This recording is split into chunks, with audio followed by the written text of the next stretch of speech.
In today's video, I'm going to teach you how to change the order of images, or what we often refer to as layers, in Google Slides.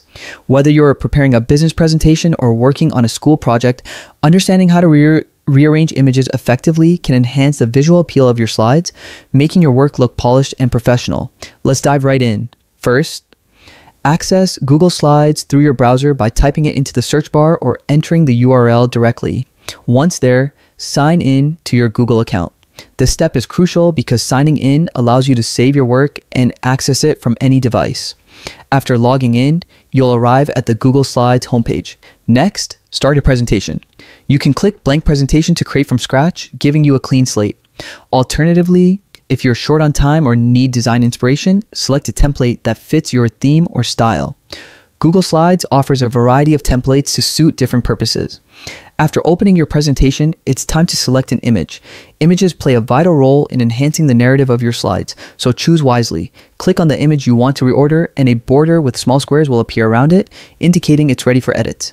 Now click on the Arrange tab in the top menu and select Order. This menu presents several options for adjusting the order of your images. Think of layers like a stack of cards, with each card representing a different element on your slide.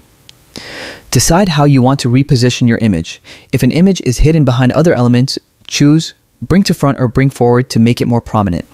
If you want it behind other elements, perhaps as a background, select Send to Back or Send Backward. These actions instantly adjust your image's position, allowing you to create intricate and visually appealing layouts. Experiment with different placements to see what works best.